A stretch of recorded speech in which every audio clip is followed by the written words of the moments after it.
Sveiki. Šiandien papasakosime ir parodysime dar vieną būdą, kaip prižiūrėti ir laikyti savo virves, būtent tam tikrų būdų, kad jas būtų patogu išskalbti, kad laikomos nesusipintų ir nesusiveltų. Turime virvę ir ją galime tam tikrų būdų supinti, sumegzti.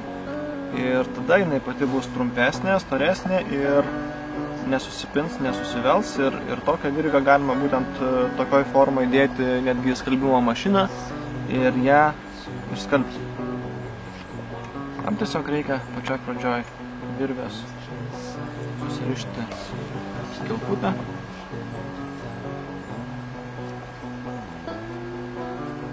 Tiesiog paprasčiausių mazgų. Turime kilputę virvės pradžioje ir tada paprasčiausiai imame tolesnę virvės atkarpą ir ją perkišame per tą kilputę. Ir gauname naują kilpą, per ją ištraukiame ir tokiu būdu, galima sakyti, kaip vąšeliu darome tokią pinutę. Šiek tiek pasitreniravus, tas pavyksta pakankamai greitai.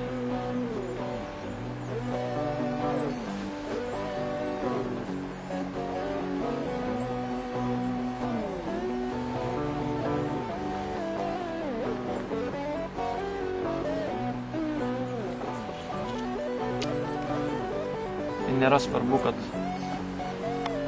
gautųsi tos mūsų kilpos vienodo dydžio, tiesiog jis gali būti didesnės, mažesnės, bet tai galutiniam rezultatui nėra tiek svarbu.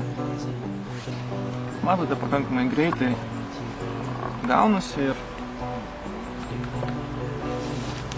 panašiai 20 metrų ilgio virvelę supinti galime per turbūt nepilną minutę. Šiek tiek vis patiesiname, nes jinai šiek tiek sukasi.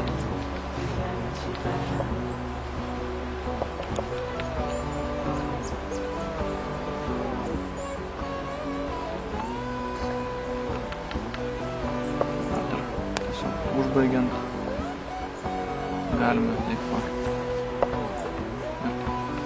perkišus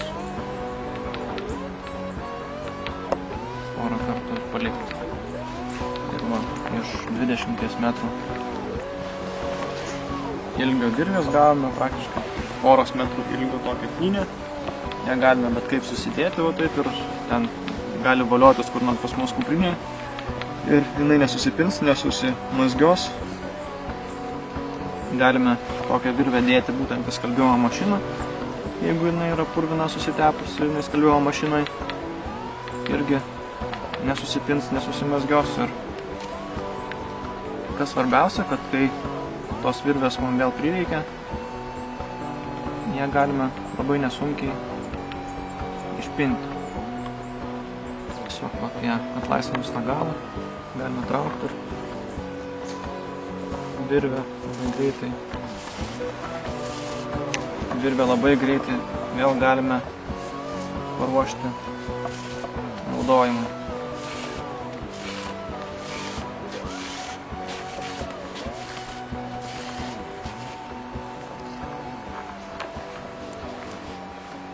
Tai tiek šiam kartui.